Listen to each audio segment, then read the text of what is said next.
Igreja Evangélica Cristo é Vida, a sua cidade refúgio.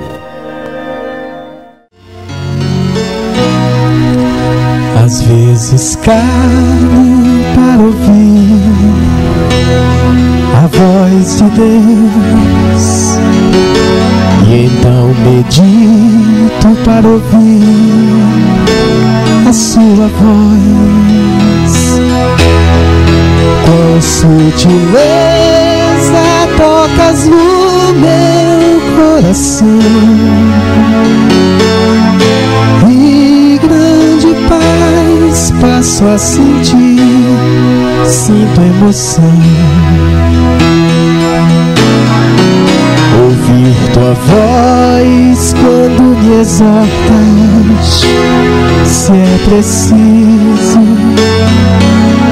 Ouvir tua voz quando me diz: estou contigo. Ouvir tua voz quando me ensinas o que é preciso,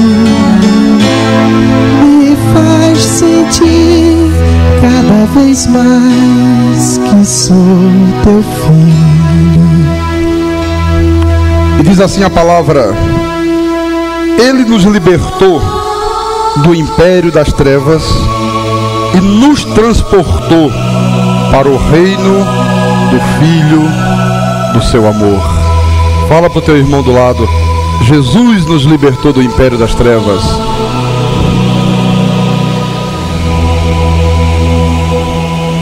Diga para ele: há 2000 anos atrás, na cruz do Calvário. Vamos orar a Deus para que Deus nos dê discernimento sobre esta palavra.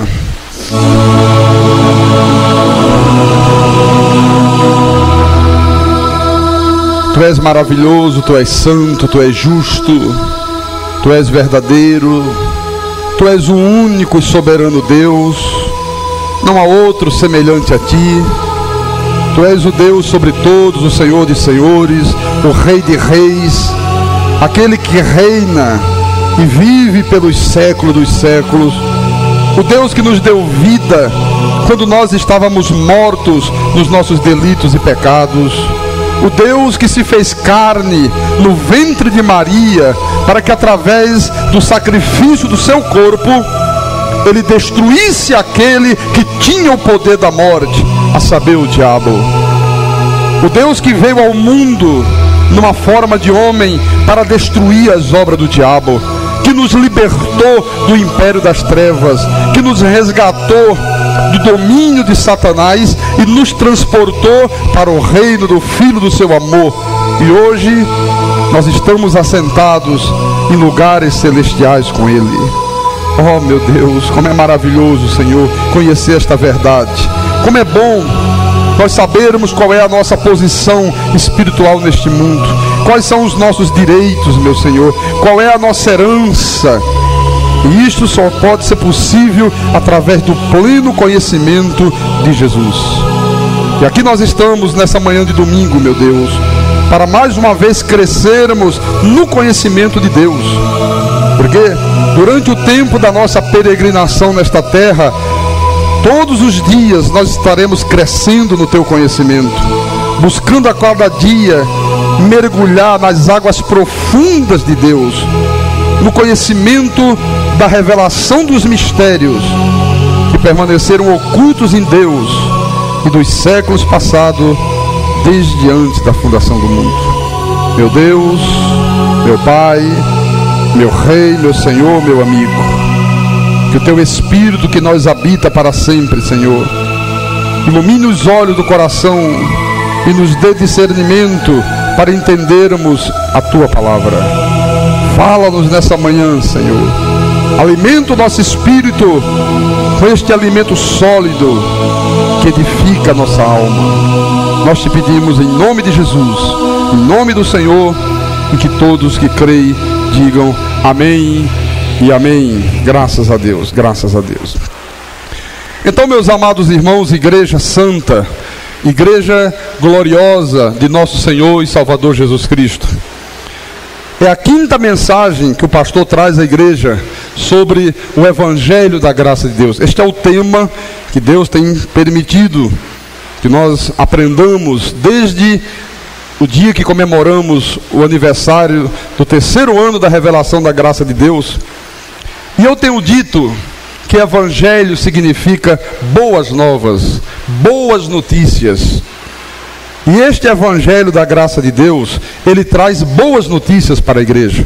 O outro Evangelho, o Evangelho pervertido, o Evangelho mesclado com um pouquinho de judaísmo, um pouquinho de lei mosaica, um pouquinho de doutrinas de homens, um pouquinho de misticismo, esse não traz boas novas para ninguém.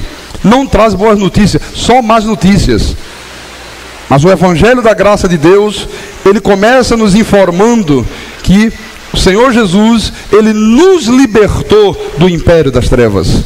Houve um período nesse mundo que foi desde Adão até a morte e ressurreição de Jesus, que havia o império de Satanás. Satanás reinava juntamente com todos os seus demônios, ele era o príncipe deste mundo. Mas, quando Jesus veio ao mundo, quando Deus se fez carne no ventre de Maria, João disse o quê? Para isto se manifestou o Filho de Deus, para destruir as obras do diabo. Então Jesus, ele destruiu todas as obras do diabo. Lucas disse, havia um valente, mas veio um mais valente do que ele, amarrou o valente, invadiu-lhe a casa e tomou-lhe os despojos. Então tudo isso Jesus fez. Então, meus irmãos amados, hoje nós não temos mais que ficarmos no dia a dia da nossa vida lutando contra o diabo. Nós não precisamos ficar querendo travar uma luta que não cessa nunca contra os demônios. Por quê, pastor? Porque esta luta Jesus já travou por mim e por você na cruz do Calvário. Ele travou e saiu vitorioso. Ele venceu. Amém? Aí você diz, pastor, mas então nós não temos mais nenhum tipo de luta nesse mundo? Então nós vamos ficar vivendo uma vida inerte? Não, senhor, nós temos sim. Há duas lutas que nós temos que enfrentar nesta vida. A primeira delas é a luta contra a carne, é a luta carnal. A segunda luta é a luta doutrinal, é a luta contra as falsas doutrinas. Nós vamos começar a ver nesta manhã como é esta luta contra a carne. Vamos começar por ela, porque a Bíblia diz, meus irmãos, que a nossa carne não presta. Ela diz que a nossa carne é carne de imundície, é corpo de humilhação, que a carne para nada aproveita, ela é vaso de barro, ela é inimizade contra Deus. Diga, a carne é inimizade contra Deus. Então vamos começar a entender esta luta carnal no livro de Tiago, capítulo 1. Você sabe que Tiago está depois de Hebreus, depois da epístola aos Hebreus. Você encontra Tiago, o irmão de Jesus, o irmão na carne, escrevendo aos nossos irmãos judeus. Ele era um pregador da lei, mas há algumas coisas aqui muito interessantes para nossas vidas. Então diz assim Tiago, versículo 13: ninguém ao ser tentado diga, sou tentado por Deus. Porque Deus não pode ser tentado pelo mal, e Ele mesmo a ninguém tenta. Então, a primeira coisa que eu quero que você entenda, é que aquela velha ideia, de que muitos crentes têm até o dia de hoje, de achar que foram tentados pelo diabo, sabe? Que houve um dia que alguma coisa aconteceu de ruim na vida dele, alguma situação prejudicial, e ele diz assim, não, isso foi Deus que enviou uma tentação para me provar. Esse tipo de pensamento é totalmente contrário à Bíblia. A Bíblia diz, Deus a ninguém tenta. Versículo 14. Ao contrário, cada um é tentado pela sua própria cobiça, quando esta o atrai e seduz. Então, a cobiça, depois de haver concebido, dará à luz o pecado, e o pecado, uma vez consumado, gera o quê? Gera morte. Então veja só, o que ele está dizendo aqui? Cada um é tentado pela sua própria cobiça. O que é ser tentado pela sua própria cobiça? É ser tentado pela sua própria carne. É isso que Tiago está dizendo aqui. Então eu quero que você comece a perceber igreja de Jesus, santos de Deus, eleitos do Senhor, que a nossa luta é contra a nossa carne. Porque, irmãos, olha, é aqui nesta carne que está a semente do pecado. Quando a serpente, quando o diabo induziu Adão ao erro lá no paraíso, ele implantou na carne de Adão a semente do pecado, e esta semente se multiplicou em todos aqueles que são da descendência de Adão. Então na tua carne está a semente do pecado de Adão. Então tu tens que entender que Jesus aperfeiçoou o teu espírito, Ele te glorificou, Ele te justificou, sabe? Tu hoje estás vivendo uma vida em perfeita vitória, assentado em lugares celestiais com Cristo, mas tu tens que lutar contra a tua carne, para que ela fique sempre submetida ao Espírito. Esta é a grande luta.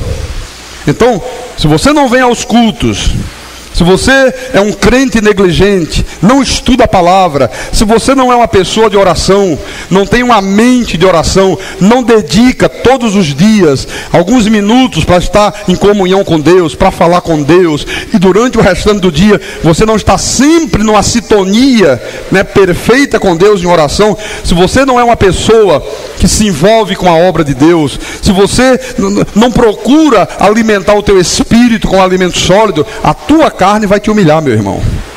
Pastor, como é que a carne pode me humilhar? Levando você a viver uma vida sem santidade. Paulo disse aos Hebreus: sem santificação ninguém verá o Senhor, ninguém verá Deus agir. Ela vai te humilhar fazendo você viver uma vida fracassada, não permitindo que você tenha um bom testemunho para este mundo. Ela vai te humilhar, levando você a ter uma vida fracassada nos teus negócios, na tua vida financeira, na tua vida familiar, na tua vida sentimental. Então, esta luta contra a minha carne é uma luta que eu vou ter que lutar até o meu último dia de vida nessa terra. Não para nunca, meu irmão. Então, se eu não tiver uma consciência muito grande da fragilidade da minha carne, se eu não tiver o cuidado necessário para neutralizar a minha carne, que é inimizade contra Deus, diz a Bíblia, olha, não tenha nenhuma dúvida, ela vai me levar a situações que vão gerar na minha vida sofrimento e dor. É isso que a carne faz. Agora você pergunta assim: Pastor Carlos Magno, e como é que eu domino a minha carne? Como é que eu consigo neutralizar a minha carne para que ela não faça coisas que sejam contrárias a Deus?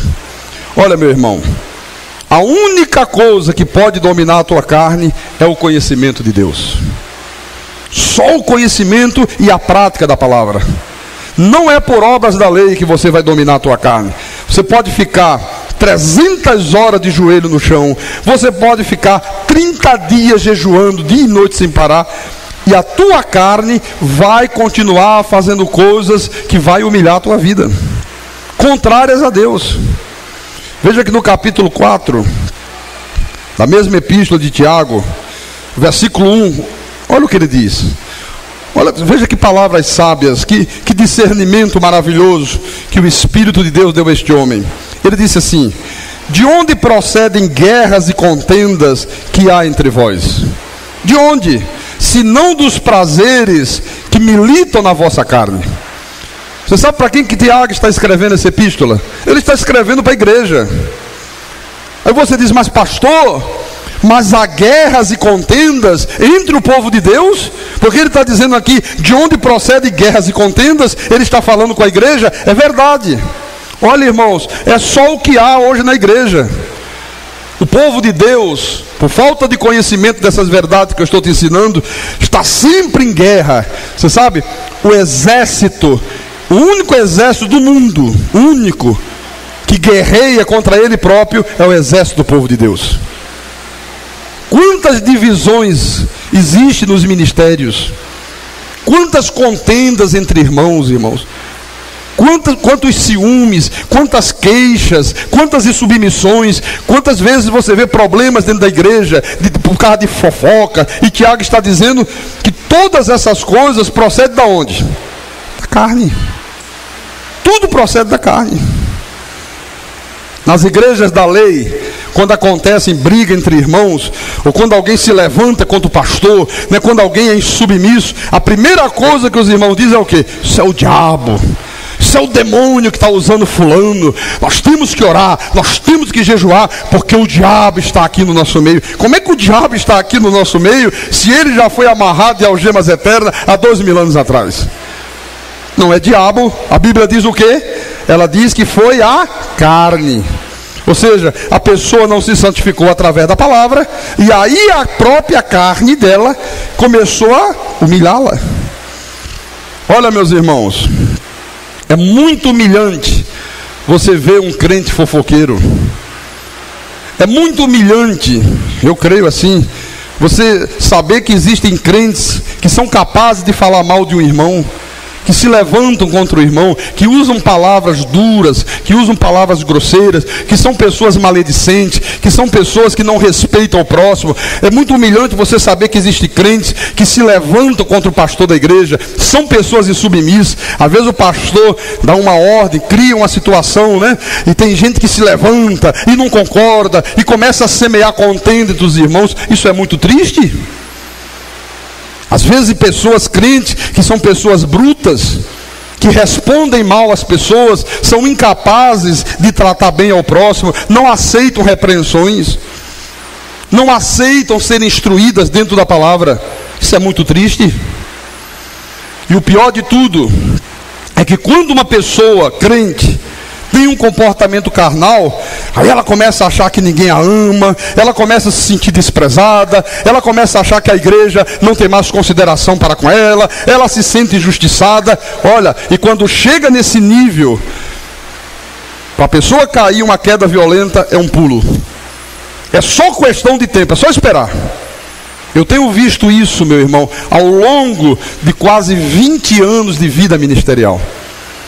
Isso é uma experiência, isso aqui não é uma teoria. Estou falando por quem tem vivido isso ao longo de muitos anos. Pastor Carlos Magno, e como é que eu tenho que lutar, pastor, contra a minha carne, para que ela nunca me humilhe? Vamos ver isso em 1 de Coríntios, primeira epístola aos Coríntios, capítulo 9. Confira, por favor, na tua Bíblia, versículo 24 a 27. Na Bíblia do altar está na página 266.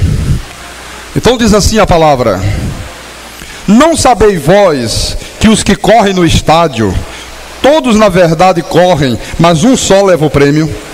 Correi de tal maneira que o alcanceis. Todo atleta em tudo se domina, aqueles para alcançar uma coroa corruptível, nós, porém, a incorruptível. Assim corro também eu, diz Paulo, não sem meta. Assim luto, não como desferindo golpes no ar, mas esmurro o meu corpo e o reduzo à escravidão, para que, tendo pregado a outros, não venha eu mesmo a ser desqualificado. Que coisa interessante, né? O que significa isso aqui que Paulo está dizendo? Eu esmurro o meu corpo. O que é esmurrar o meu corpo? Olha, não é que Paulo ficasse botando uma luva de boxe e bum, bum, bum, bum, bum, esmurrando o corpo dele. Não, não é isso não. É que o apóstolo São Paulo, meu irmão, ele tinha um conhecimento tão grande do que era a sua carne, que ele estava diariamente lutando contra a carne. Então, esse esmurrar o corpo, o que é? É lutar contra a carne. Esse eu esmurro o meu corpo, eu esmurro a minha carne. Mas ele diz aqui, não desferindo golpes no ar. Olha, o povo de Deus, irmãos, vive aí desferindo golpes no ar. Sai, demônio, sai, Satanás, faz jejum, faz vigília, faz sacrifício, sobe os montes, vai buscar poder. Tudo isso é o quê? É desferir golpes no ar.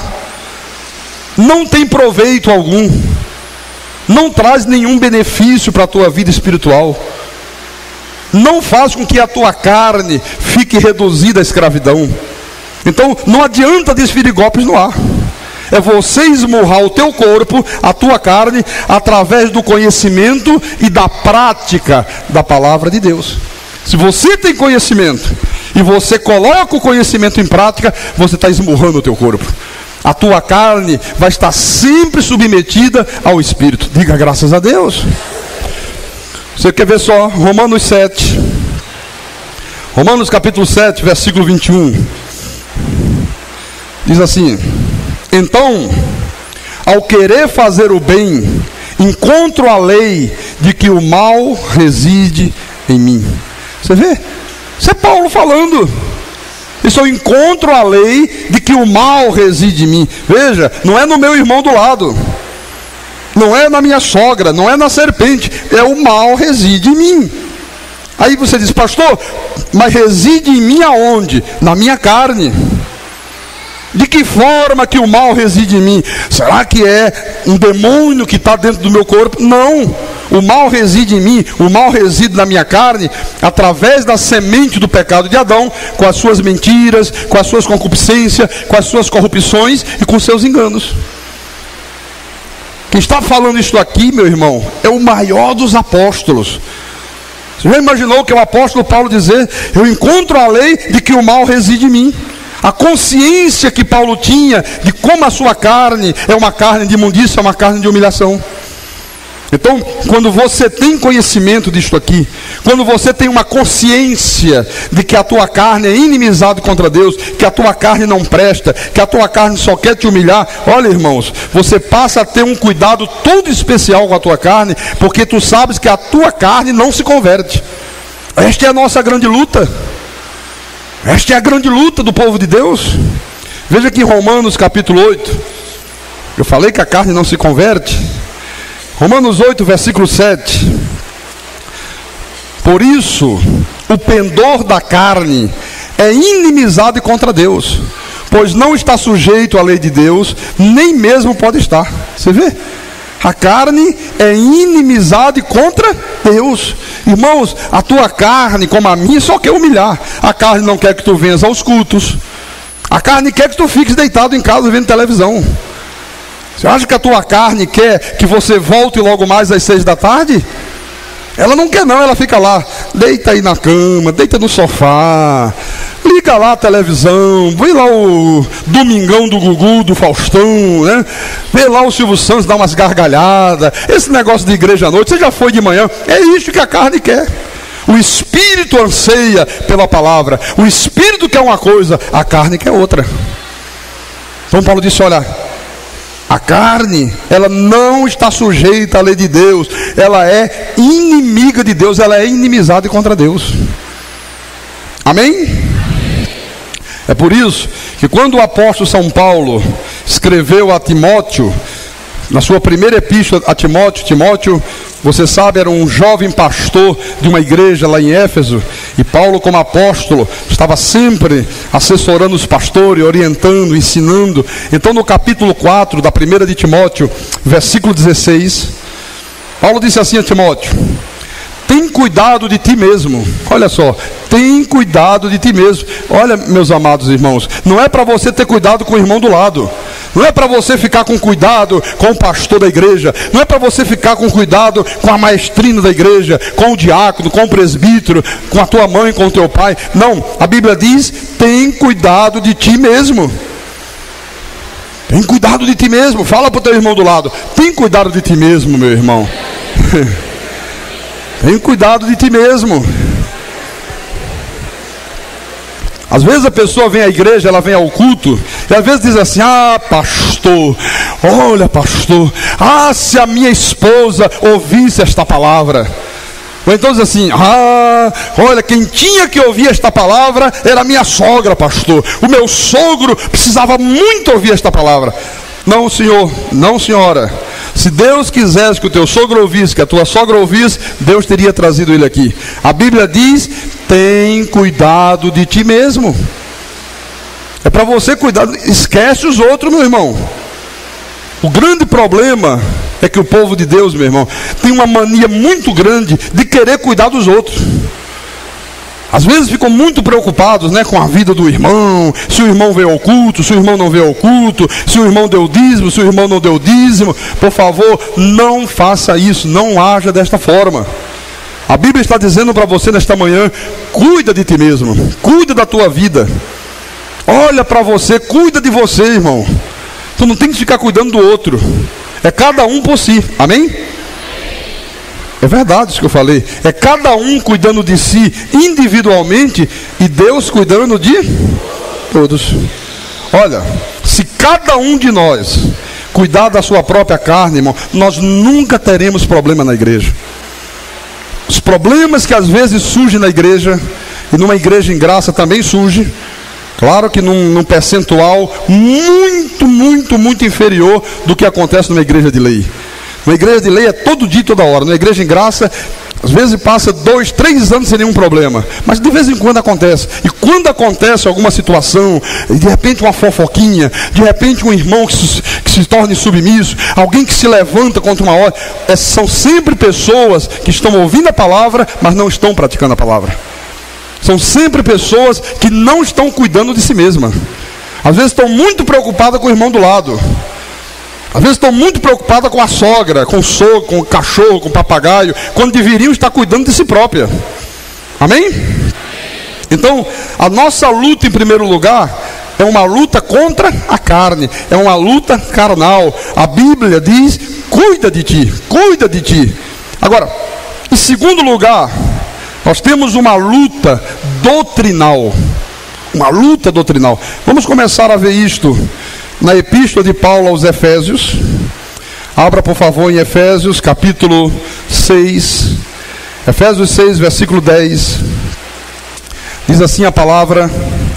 Vamos conferir coisas espirituais com espirituais. Quanto ao mais, sede fortalecidos no Senhor e na força do seu poder. Vamos segurar um pouquinho este versículo. Deixa eu falar uma coisa para você. O que significa essa expressão, sede fortalecido no Senhor e na força do seu poder? É o conhecimento. Esta força do seu poder aqui que Paulo está dizendo, irmão, olha, isso não está no grito. Isso aqui não está no jejum que você possa fazer, não está nos altos do monte, não está nas vigílias, não está nos teus joelhos esfolados no chão. Esta força do seu poder está no conhecimento que eu tenho de Deus.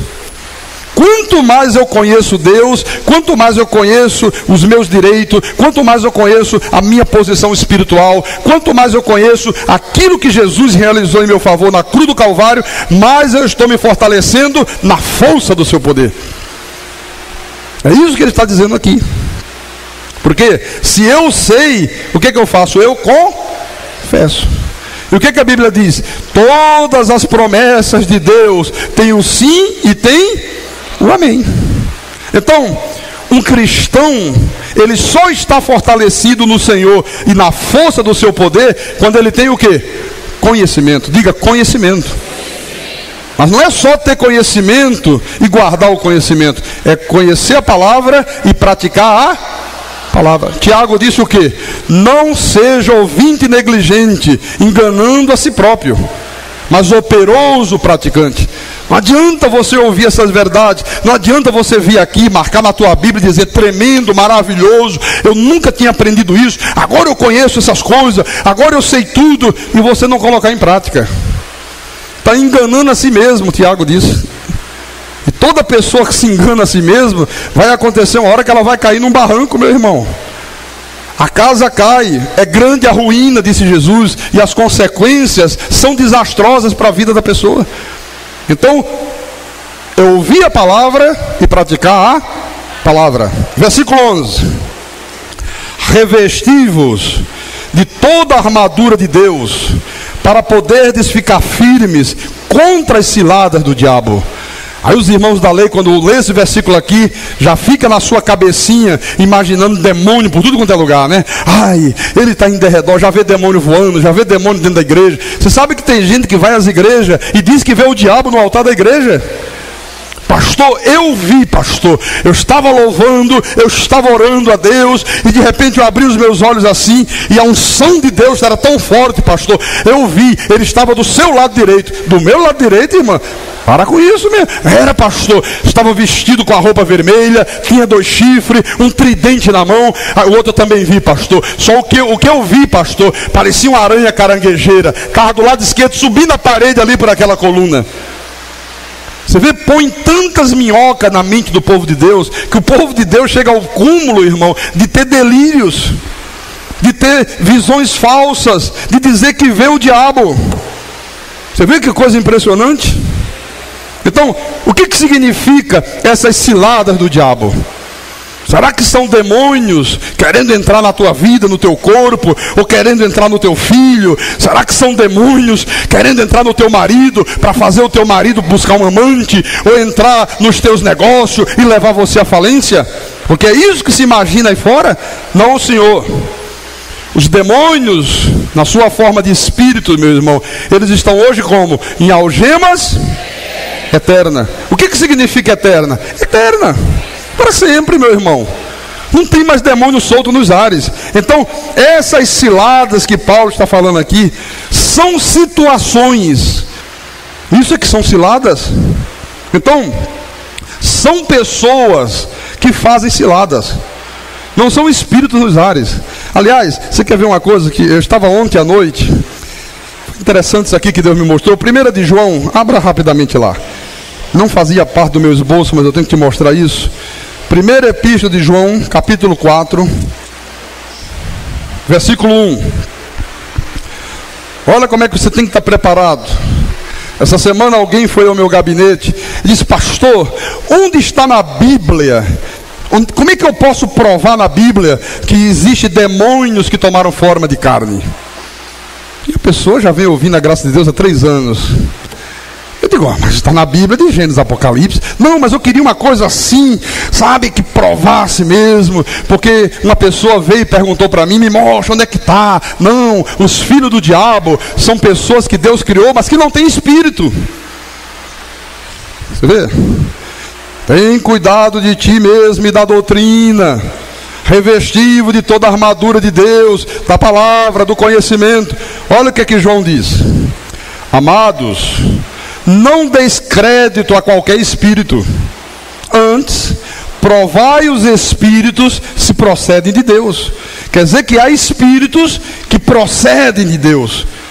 São os filhos de Deus, são aqueles que Deus criou desde antes da fundação do mundo e que no seu tempo são revestidos de carne. São os que a Bíblia chama os predestinados de Deus. Por quem Jesus morreu na cruz do Calvário? Esse então prova se eles procedem de Deus. Porque muitos falsos profetas têm saído pelo mundo afora. Quer dizer, um falso profeta é um espírito que procede de quem? Do diabo. Procede do diabo. Procede ou não procede? Está revestido de quê? De carne. Está aqui. Demônios encarnados. Como é que... Olha, irmão, tu não podes permitir que alguém venha de lá e te lance uma pergunta e tu fique em dúvidas. E tu fica, ai, será que é mesmo? Será que ele está com a razão? Será que eu estou enganado? Porque não sei o quê? Porque não sei o que lá? Cuidado, tem que estar revestido da armadura de Deus. Então veja, espíritos que não procedem de Deus e que estão revestidos de carne. João os chama de falsos profetas, ele também chamou de anticristo. O apóstolo Paulo chamou de homem da iniquidade, chamou de filho da perdição. Pedro, nas suas epístolas, chama de falsos mestres, chama de homens insaciáveis no pecado, de filhos malditos. Judas disse: são homens ímpios que transformam em libertinagem a graça de Deus e negam o nosso único e soberano Senhor Jesus Cristo. Jesus também se referiu a essa gente e Jesus os chamou de joio, a planta que o Pai não plantou. Jesus disse: filhos do diabo, lobos disfarçados de ovelhas. Então tu tens que conhecer isto em profundidade. Vamos voltar lá para Efésios para a gente continuar. Eu queria só fazer esse adendo, é importante. Efésios capítulo 6, versículo 12. Ele diz: porque a nossa luta não é contra o sangue e a carne, e sim contra os principados e potestades, contra os dominadores deste mundo tenebroso, contra as forças espirituais do mal nas regiões celestes. Agora, ele fala aqui de uma luta, e ele diz que esta luta não é contra pessoas, não é contra sangue e carne, é contra principados e potestades, aonde? Nas regiões celestes. Então, primeira pergunta que cabe aqui: o que são principados? O que é um principado? Olha, irmãos, são organizações. pode ser também um território, pode ser um estado, cujo soberano é um príncipe que tem um poder nas mãos. E o que é uma potestade, pastor? É alguém que tem nas mãos um grande poder. Neste caso aqui, são regiões, são territórios, são estados, são organizações onde tem uma potestade, onde tem alguém que tem um grande poder do diabo, um grande poder maligno, um grande poder satânico. Então, principados e potestades são organizações compostas pelos filhos do diabo, onde existe o quê? Um grande poder diabólico, que eles usam este poder diabólico para tentar combater contra o povo de Deus com doutrinas satânicas, com falsos ensinamentos, aquilo que Paulo diz, ensinos de demônios. Agora você diz, pastor, e se estes principados e essas potestades, como o irmão está dizendo, não são espíritos nos ares, não são demônios nos ares? Não, meus irmãos, não são espíritos querendo entrar nas pessoas, querendo possuir as pessoas, querendo fazer morada no corpo dos crentes. Não, aqueles principados e aquelas potestades que eram espírito nos ares, o que Paulo disse lá aos Colossenses? Ele na cruz do Calvário despojou principados e potestades e publicamente os expôs ao desprezo, triunfando deles na cruz. Na cruz eles foram despojados, na cruz eles foram derrotados, o valente foi amarrado, o Senhor os derrotou, o Senhor triunfou sobre eles. Então não há mais demônio nos ares. Então, o que existe hoje são demônios que tomaram a forma humana, que foram revestidos de carne, que são iguaizinho a mim, a você, tem o mesmo corpo, igualzinho, olhinho igual, orelhinha igual, boquinha igual, a mesma coisa, se veste igual com você, às vezes até usa a Bíblia embaixo do braço, usa título de pastor, de irmão, de crente, de presbítero, não importa, e a Bíblia chama essa gente de filhos do diabo. Agora, como eles não podem mais entrar na vida de um filho de Deus, eles lutam contra o povo de Deus com o quê? Com dardos inflamados, que são as falsas doutrinas. Por isso que ele disse aqui, para poderes ficar firmes contra as ciladas do diabo. Eles criam ciladas, eles lançam dardos inflamados. Então a nossa luta hoje, irmãos, não é contra o sangue e a carne, não é contra pessoas. Por que não é contra pessoas, pastor? Porque nós não podemos saber quem é filho do diabo e quem é filho de Deus. Enquanto a pessoa está morta em delitos e pecados, um filho de Deus, ele faz tudo aquilo que um filho do diabo faz. Então se você for lutar contra as pessoas, você pode de repente estar lutando contra um filho de Deus. Se fosse uma luta de pegar em arma, atirar e matar a pessoa, você podia matar inocentes? Quem diria que o apóstolo Paulo era um filho de Deus? Ninguém diria, enquanto ele estava morto em delitos e pecados. Então a nossa luta é contra as doutrinas, é contra os ensinos de demônios que vêm através dessas pessoas. Então você tem que ter na tua vida um tipo de conhecimento que quando essas forças espirituais do mal estiverem agindo contra você através dos filhos da desobediência, tu tenhas como se defender das suas investidas através do conhecimento da palavra. Amém? Diga graças a Deus. Olha, essas forças espirituais do mal que Paulo cita aqui, elas não atuam apenas no campo religioso, não. Às vezes, elas atuam em pessoas que assumem, por exemplo, posições no governo. Às vezes elas estão dirigindo os destinos de uma nação, decretando leis injustas, roubando aquilo que é de direito da nação. Outro dia eu estava assistindo um programa de televisão, e aí, agora quando teve as eleições, né? E teve um sujeito aí que ficou 4 anos sem mandato. Ele se envolveu naquele escândalo dos anões do orçamento, né? E aí ele não se candidatou na eleição seguinte, porque o nome dele estava muito sujo, e ele sabia que não ia ganhar. E o político tem muito essa malícia, essa estratégia, né? Aí eles ficam fora, o governo dá um cargo ao sujeito ali e tal, e na outra eleição todo mundo já esqueceu tudo, o povo brasileiro tem memória muito curta, não guarda as coisas, e na outra ele se candidata e acaba ganhando, como ganhou. E o repórter estava entrevistando esse deputado, e disse a ele: deputado, o que o senhor ficou fazendo esses 4 anos? Ele disse: bem, nesses 4 anos, olha, eu fiquei cuidando das minhas fazendas, eu fiquei cuidando dos meus gados, e aí andando de avião e a televisão filmando, e mostrando fazenda em São Luís do Maranhão, fazenda no Pantanal, olha, milhares e milhares de cabeças de gado. E eu fiquei imaginando, digo, gente, onde é que esse homem arranjou tanto dinheiro para possuir uma fortuna dessa? Como é que pode? Onde é que este homem foi buscar tanto dinheiro para se tornar um homem tão rico? O nosso ex-presidente João Goulart, meus irmãos, olha, ele deixou uma das maiores fortunas deste país.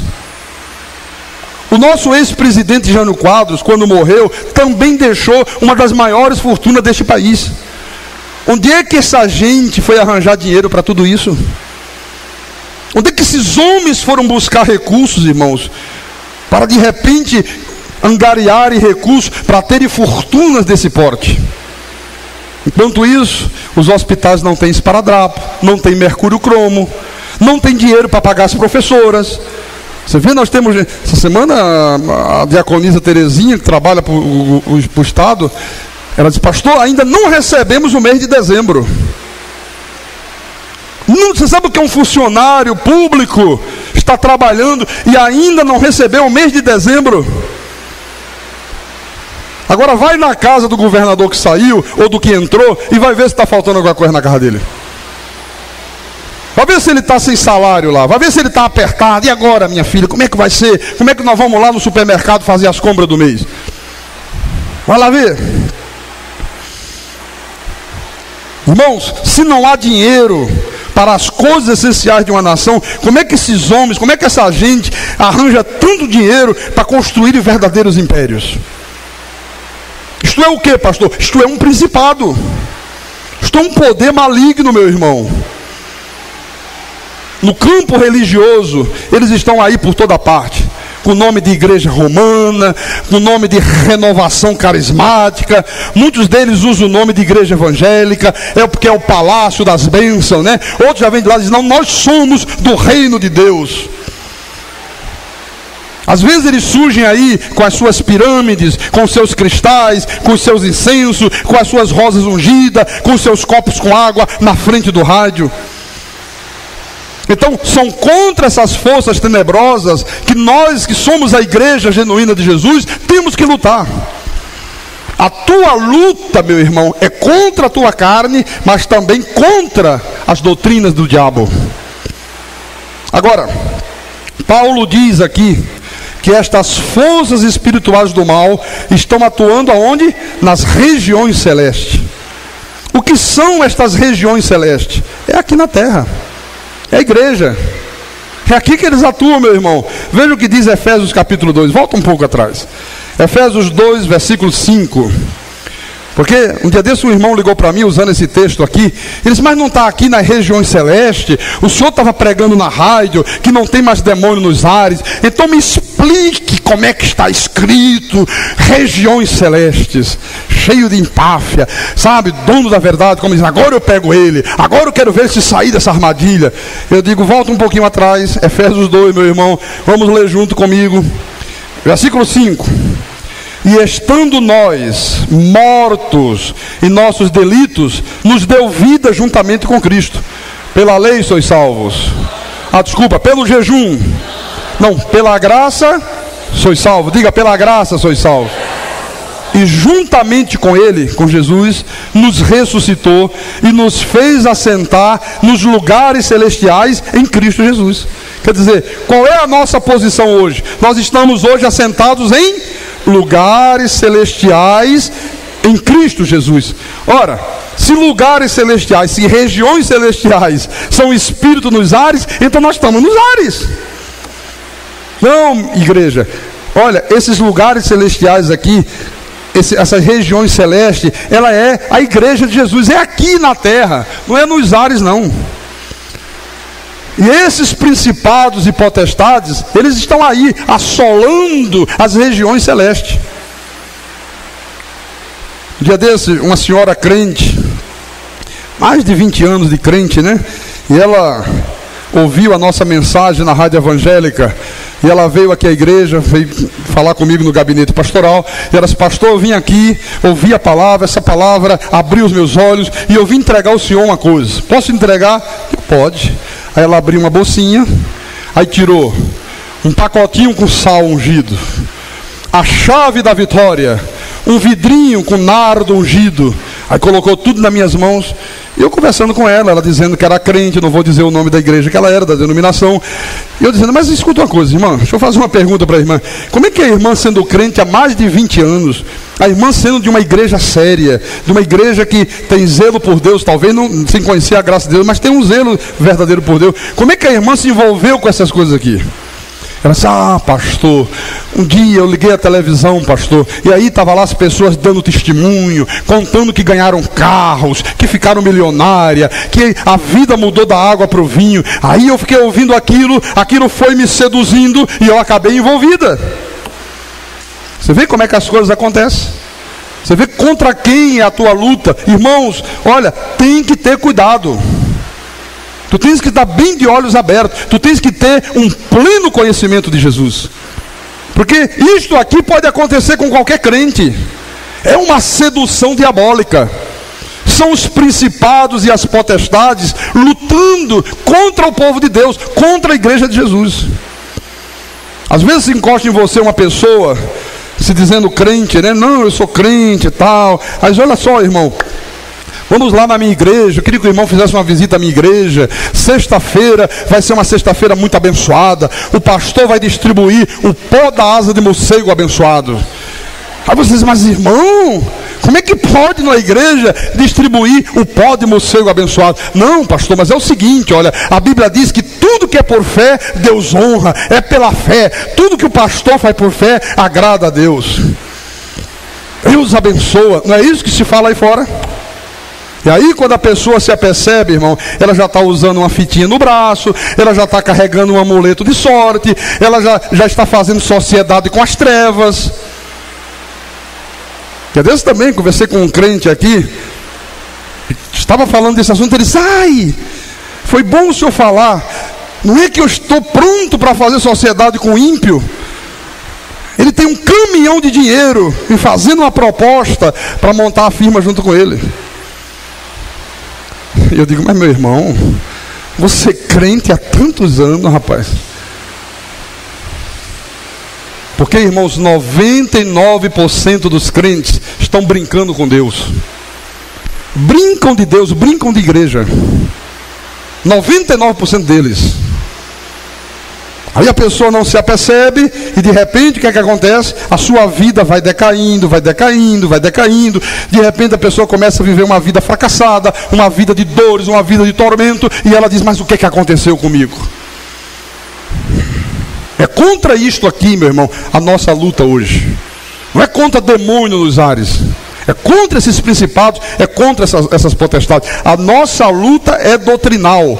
A nossa luta é contra esses dardos inflamados que o maligno lança sobre você, procurando tirar a tua firmeza espiritual. Veja que a maçonaria, ela já conseguiu hoje, meu irmão, olha, alcançar muitos crentes. Há muitos crentes hoje, inclusive pastores, que já foram seduzidos pela maçonaria. Hoje uma grande parte dos pregadores são comprometidos com o bode preto. São comprometidos com o bode preto. Homens com Bíblia na mão, que um dia entraram numa loja maçônica e disseram: eu sou um profano em busca de luz. Deus que me livre, meu irmão, de fazer tamanha heresia. Como é que pode um pastor se submeter a uma coisa tão imunda como esta? Eu sou um profano em busca de luz. Eu não estou em busca de luz nenhuma. Nós já temos toda a luz desse mundo, que é a luz do Espírito Santo. É a luz do Espírito da vida. Deus que me livre. Isto é, Saul consultando uma pitonisa. Vou repetir, isto é, Saul indo consultar a pitonisa. Agora volte lá no capítulo 6, nós estamos no capítulo 2, vamos para o capítulo 6, versículo 13. Portanto, tomai toda a armadura de Deus, para que possais resistir no dia mau, e depois de teres vencido tudo, permanecer inabaláveis. Você vê, o que é esta armadura de Deus? Imagine você, né, que é pegar uma armadura de soldado, aquela roupa de aço, aquele escudo, uma espada afiada. Não. Esta armadura de Deus aqui é o conhecimento. Quando você tem conhecimento, você se torna uma pessoa inabalável. Amém? Diga inabalável. Versículo 14.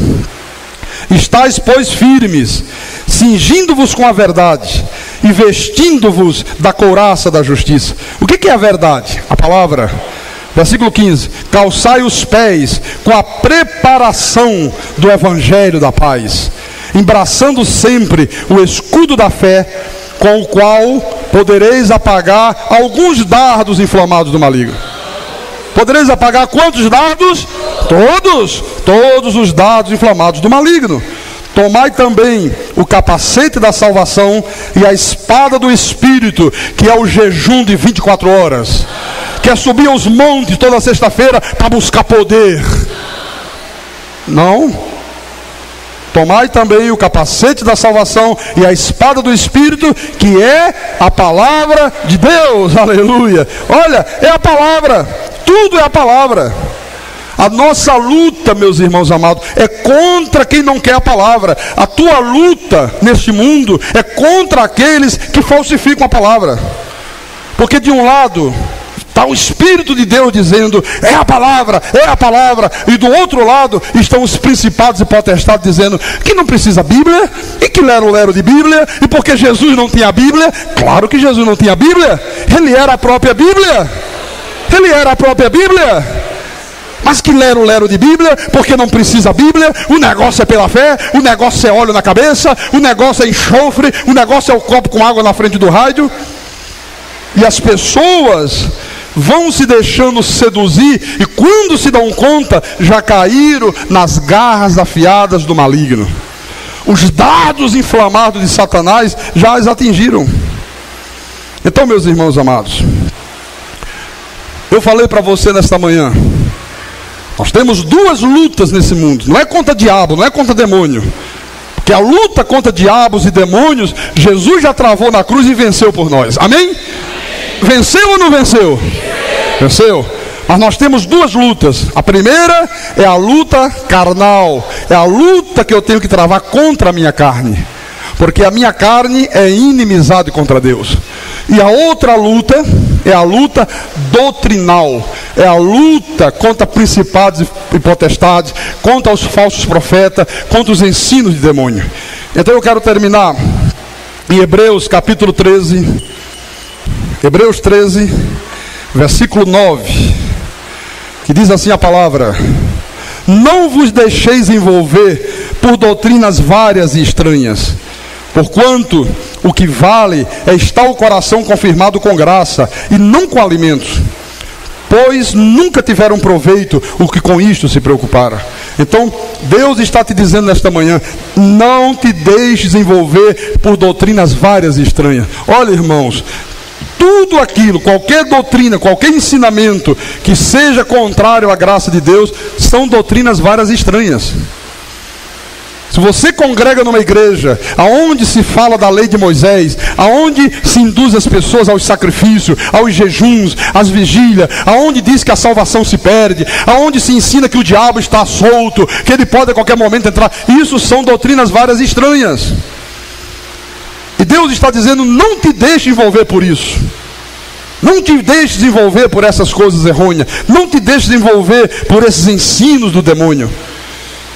E para fechar a mensagem, em 1 de Timóteo, capítulo 4, versículo 16.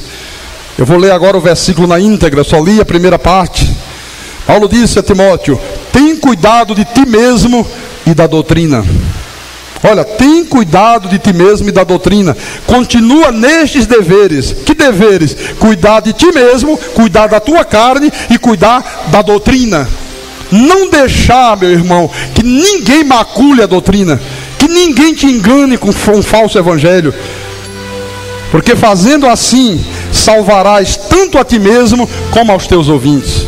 Não é salvarás no sentido da salvação eterna, salvarás da apostasia, salvarás dos dardos inflamados do maligno, salvarás do ataque que os principados e as potestades fazem contra ti diariamente. Então você tem que cuidar da doutrina. Tu não podes aceitar na tua vida um evangelho açucarado. Tu não podes aceitar mistura. Tu não pode aceitar, meu irmão, que o profano venha macular aquilo que é sagrado. Nós não podemos aceitar que exista aqui no nosso meio lobos vestidos de ovelhas. Nós não podemos aceitar falsos irmãos. Nós não podemos aceitar, irmão, pessoas religiosas, pessoas com títulos pomposos, mas que a Bíblia diz que não são de Deus. Que a minha Bíblia diz, e a tua também no português claro, que são ministros de Satanás, tentando levar o povo de Deus a apostatar da fé. A nossa luta é contra isso. É você não aceitar, é você rechaçar, é você bater o teu pé firme, é você dizer, em nome de Jesus, não te recebo. Em nome de Jesus, eu não te aceito na minha vida. Em nome de Jesus, arreda Satanás. Arreda Satanás. E viver a tua vida palpada, calcada e firmada sobre a sã doutrina. Se tu colocares a tua vida sobre a sã doutrina, nunca nenhum dardo do maligno vai te alcançar. Se você colocar a tua vida, meu irmão, na prática da sã doutrina, tu vais ser um homem vitorioso, uma mulher vitoriosa, tu vais ter paz na tua casa, tu vais ser bem sucedido na tua vida financeira, tu vais ser uma pessoa inabalável, tu vais viver nesse mundo como cabeça, tu vais ter saúde perfeita, tu vais viver uma vida, olha, sobremodo excelente. Está nas tuas mãos. A palavra diz, cuida de ti mesmo e da doutrina. Quem tem ouvidos, ouça o que o Espírito disse à igreja nesta manhã. Em nome de Jesus. Em nome de Jesus. Aleluia.